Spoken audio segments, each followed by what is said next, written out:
Mga minamahal na mga kapatid na pari, siyempre po sa pangunguna ng nagdala sa atin ang relikya ni San Charbel, Father Hans, kasama natin ngayon dito. Sa lahat ng mga naglilingkod sa dambana ng Panginoon, kayong lahat na mahal ng Panginoong Diyos, isa pong mapagpala at magandang umaga sa inyong lahat. Magandang umaga po.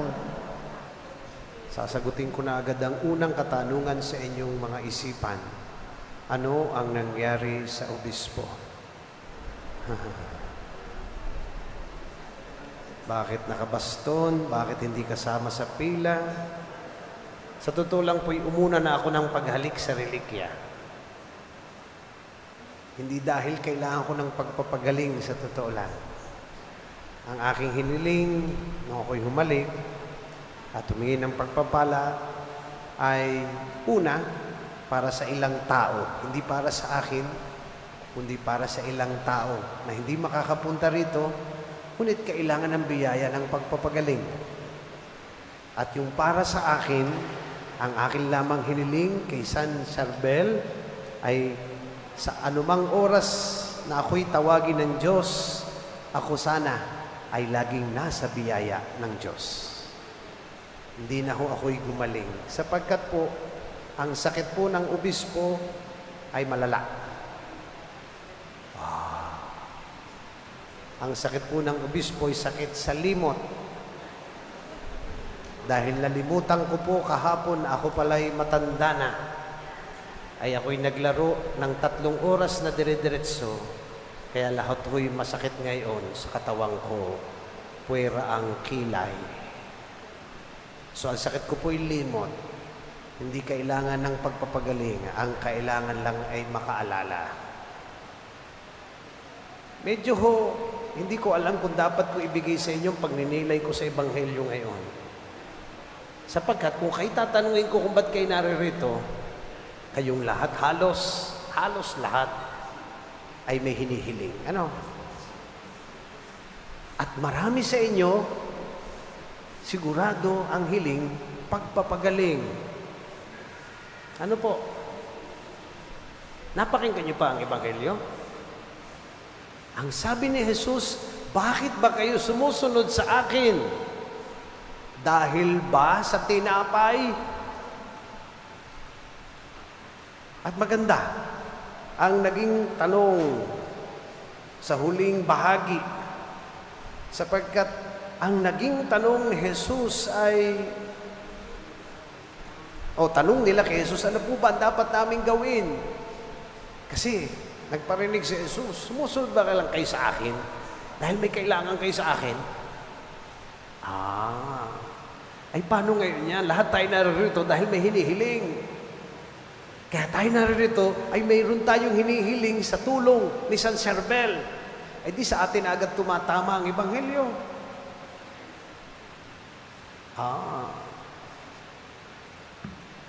So, balikan natin si San Charbel. Ang banal na kinikilala sapagkat sa kanyang kabanalan ay nakahihingi ng mga biyaya sa napakarami kahit matagal na siyang patay. Noong una nga, akala sa kanya siya'y incorruptible. Sapagkat mahabang panahon na, kung ano yung itsura nung siya'y mamatay, yung pa rin ang itsura niya. Kaya lamang, nitong huli hindi na. Naagnas na. Pero nung una, hindi. Mahabang panahon. Pero kung siya kaya ang tatanungin natin, ano kaya ang mensahe sa atin ni San Charbel? Kung ako ay tatanungin nyo, nung aking binasa ang kanyang pamumuhay, ang kanya naging pangunahing kabanalan, alam nyo kung ano? Ay ang dalhin ang sarili niya sa Diyos at ibigay ng buong buo sa pagsunod sa Kanya. Kaya siya naging ermitanyo. Dahil doon, yung mga biyayang nahihingi niya ay ibinibigay dahil doon.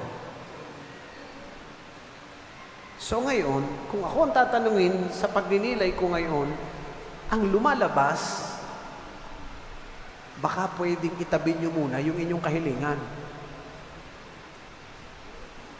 At kung di nyo kaya, uwi na po muna kayo.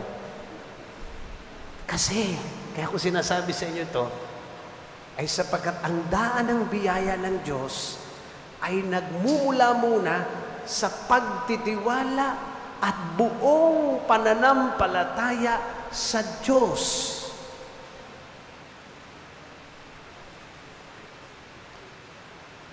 Hindi ko po kayo kilala. Pero kumusta po ba ang pagtitiwala ninyo sa Diyos?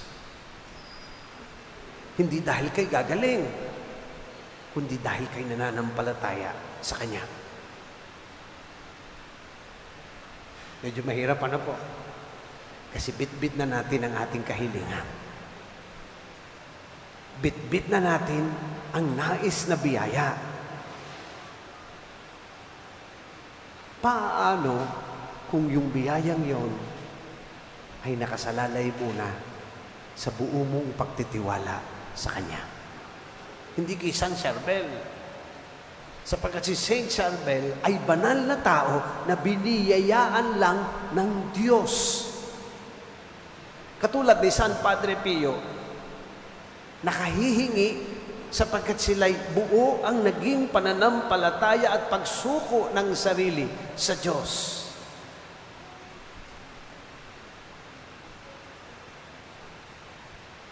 Kaya nga mga minamahal na mga kapatid na narito ngayon, kaya niyo po ba na isang tabi muna ang hinihiling ninyong pagpapagaling?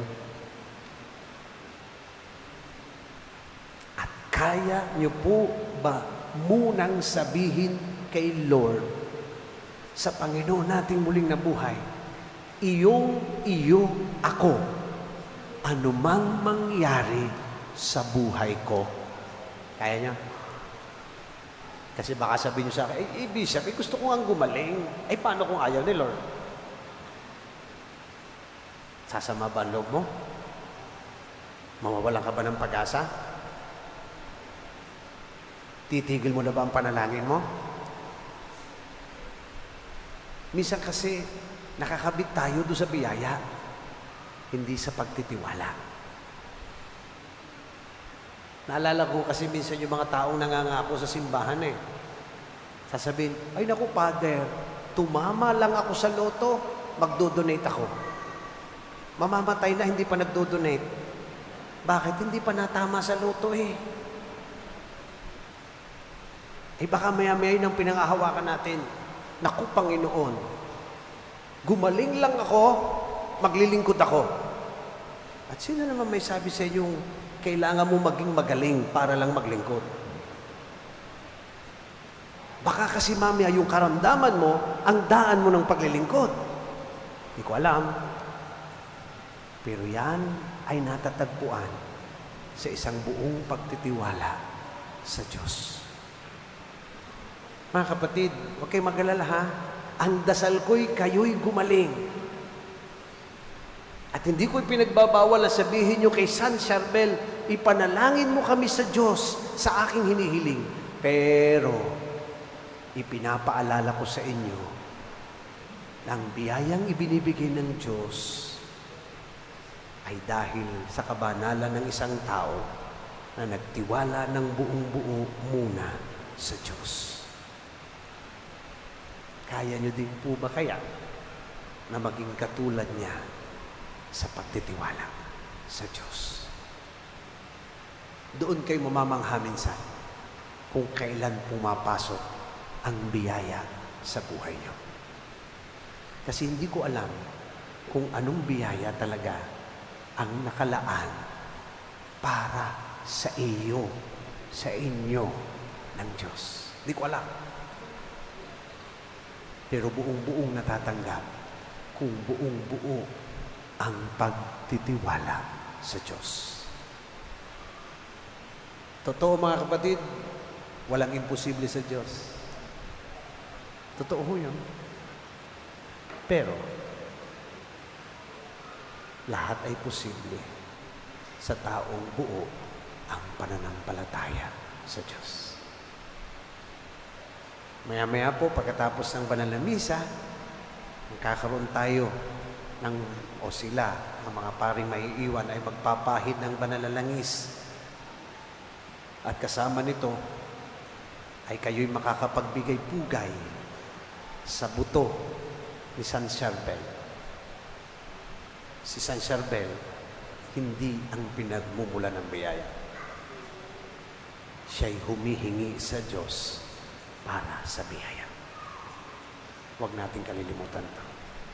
At sana sa banal na misa, ang dalhin ninyo muna, hindi ang inyong kahilingan, kundi ang inyong pananampalataya at pagtitiwala sa Diyos ng mga biyaya. At sa tulong ng ako ni San Charbel, at kahit sa tulong ng ating mahal na ina, ang biyayang kinakailangan at hinihiling ay ibinibigay ng Diyos bilang pagpapala. Pagpalain po kayong lahat ng po may kapal ngayon at magpasawalang hanggan. Diocese of Manila, ako po ay nagpapasalamat higit sa lahat sa Panginoon sa pagkakataong ibinigay na ito sa Family of St. Charbel Philippines, of course, kay Bishop Juni, kay Monsignor Jerry, at sa mga kaparian po ng Diocese of San Pablo. No? Noong pong 2024, ako po ay naimbitahan na magkaroon ng debosyon kay St. Charbel Macluf. Ang una ko pong tanong, sino po yun? No? Hindi ko po kilala si St. Charbel. Marahil kayo rin, no? Ilan po sa inyo dito matagal nang deboto ni St. Charbel? Taas ang kamay. Di ba ho? Walang nagtaas, no? Ibig sabihin no ay, sino kaya ang santo na ito? Now, nabanggit na po ni Bishop Juni kanina, siya po ay isang Maronite monk mula sa Lebanon. Siya po ay hindi lamang nag-ermitanyo mo. Siya po ay nabuhay sa monasteryo. Sa edad na 23, iniwan ng kanyang pamilya, ang kanyang village sa Beka Kafra sa Lebanon. At doon po siya pumasok sa monasteryo. Ibinigay ng buong buo ang sarili sa Diyos, sa buhay, pananalangin, sakripisyo, at pagkakawanggawa. At pagkatapos po noon, tinawag pa siya sa isang mas mataas at malalim na kabanalan, ang mag-ermitanyo. Yung kanyang huling 23 taon sa mundo, ay iginugol niya sa bundok, doon po sa kanyang hermitage. At ako po ay pinagpalat, nagpapasalamat. Na noong pong February, itong taon, bago pa po sumiklab ang digmaan, ako po ay nakapunta ng Lebanon para po sa orientation upang maging spiritual director ng Family of St. Charbel Philippines. Ito po ay binuo ng isang laiko sa Lebanon, kasama ng mga ermitanyo at ng mga monk sa Anaya, sa Lebanon, kung saan po nanirahan si St. Charbel. At doon po ako nagkaroon ng orientation. At pagbalik ko po noong March 1, nagkaroon po ng welcome mass ng pilgrim relic ni St. Charbel Macluf. Ito po ay bahagi ng kanyang buto. Ito po ay iniikot natin, ibinabahagi. Pero hindi lamang po itong relic ang aming iniikot at binabahagi. Higit sa lahat, ang kabanalan, ang buhay ni St. Charbel. Na napakagandang sinabi ni Bishop Juni sa atin, ito ang imbitasyon sa atin. Ang buong-buo nating ibigay ang buhay at sarili natin sa Diyos. Kabanalan. Ang tawag ng kabanalan sa ating lahat. Lalo na sa panahon ngayon. Pagpapagaling. Diyan po nakilala si St. Charbel. At ito po ang kinakagulat namin kagaya ngayon. Siya po ay nag-ermitanyo na mundok. Pero bakit siya nakilala ngayon? He became known for being unknown. At ganito karami ang kanyang dinadala sa Diyos. Ito ang kanyang misyon. Ito ang bunga ng kanyang kabanalan. Meron po akong isang natutunan po nung ako'y nagpunta sa Lebanon noong February. Ito yung pagbati ng mga miyembro ng Family of St. Charbel. Pag sinabing Family of St. Charbel, hindi po ako kamag-anak sa dugo, kundi sa pananampalataya. Ano yung greetings ng miyembro ng deboto ni St. Charbel? Ito po yung greetings na nais ko pong ibahagi sa inyo. Tinuro nila sa akin sa Arabic. No? Majlale de malele. Pero sa English, ito ang ating gamit. Glory to God ang sagot now and forever. Gawin nga ho natin. Glory to God. Palakpakan natin ng malakas ang Panginoon, mas malakas bilang pasasalamat sa lahat ng biyaya. Nais ko pong iwan sa inyo ang napakagandang kwento. Totoo po, sabi ng simbahan, 30 mahigit na libong himala ang aprobado ng simbahan sa tulong ng panalangin ni Saint Charbel. Sa tulong ng kanyang panalangin. 1993, meron pong isang babaeng Lebanese ang nagkaroon ng sakit. Kalahati ng kanyang katawan paralyzed. Na naginip siya. 2 monk ang nasa kanyang tabi. Isa sa ulunan, isa sa kanyang tagiliran. Takot na takot siya kasi gusto siyang operahan. Sabi ngayon niya, huwag niyo akong galawin. Huwag niyo akong sasaktan. Alam mo niyo, sabi ng isang monk, huwag ka matakot. Inumin mo ang tubig na ito at magdasal ka. Yung kanyang kalahating katawan na paralisado, yun ang pinanghawak niya ng tubig sa panaginip. At paggising niya, tumakbo siya sa kanyang asawa. Yung kanyang Lebanese na asawa, nagulat din at napasigaw. Anong ginagawa mo dito? Masasaktan ka, mahuhulog ka. Pero ang tanong, paano ka nakapunta dito? At 2 sugat sa kanyang leeg ang lumitaw pagkagising niya. Siya si Nohad El-Shami. Maaari niyo po yan tignan sa internet.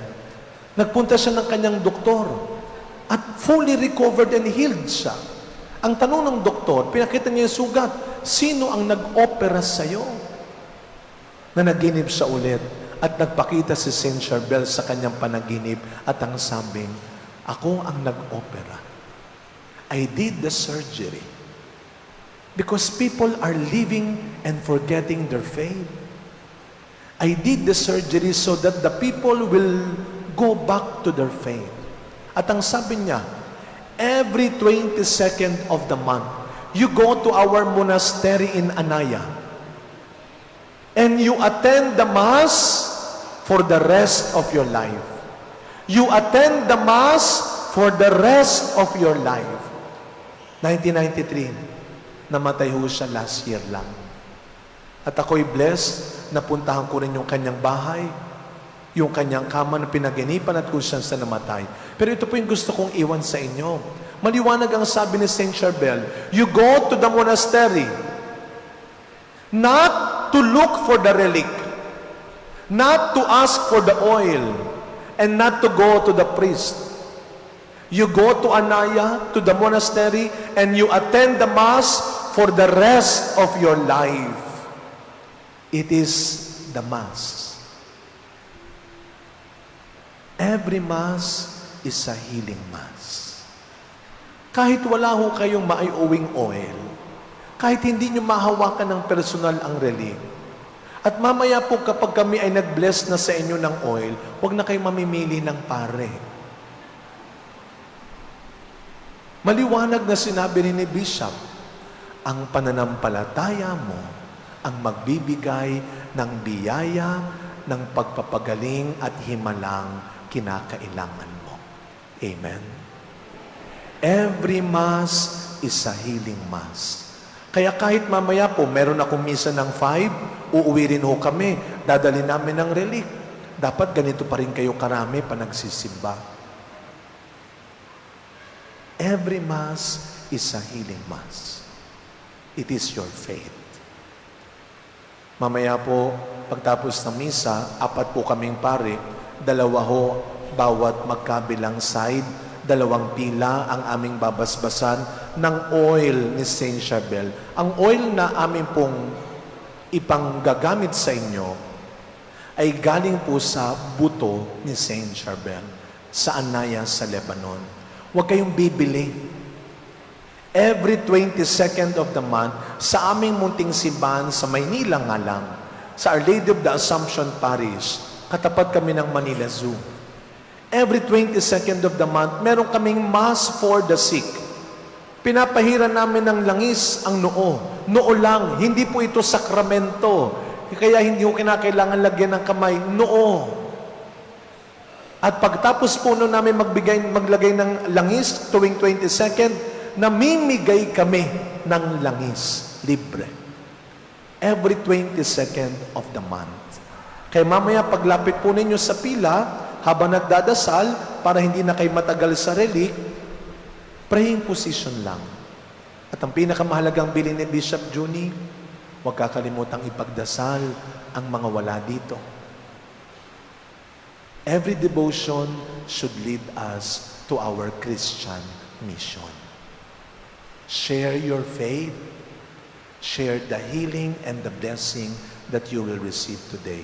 Meron po kaming 2 box for your petition, for your love offering. Ito po'y aming dinadasalan every Friday sa aming parokya. Muli po, maraming salamat kay Monsignor Jerry at Bishop Juni, kasama po ng aking mga kapatid sa Family of St. Charbel. You can follow us sa aming official Facebook page. We would like to give you our simple token of gratitude, Bishop Juni, the image of St. Charbel Macluf as the head of the Diocese of San Pablo. Maraming salamat po.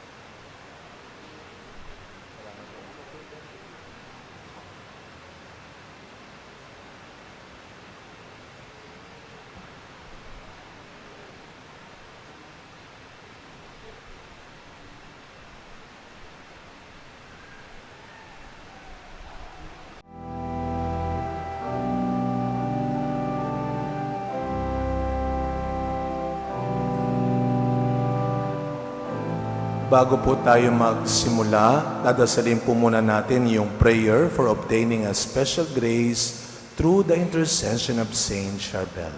Tumayo po muna tayong lahat. In the name of the Father, and of the Son, and of the Holy Spirit. O Lord, infinitely holy and glorified in your saints, you inspired the holy monk and hermit Saint Charbel to live and die in the way of Jesus Christ, and gave him the strength to detach himself from the world in order to make the monastic virtues triumph in his hermitage. We implore you to bestow upon us the grace to love you and to serve you by following his example. Almighty God, who manifested the power of Saint Charbel's intercession by numerous miracles and favors, grant us through his intercession this grace. Sama natin sa ating mga dasal ang kapayapaan sa ating buhay, sa ating pamilya, kapayapaan sa ating bansa, at kapayapaan sa buong mundo, lalo na sa gitnang silangan.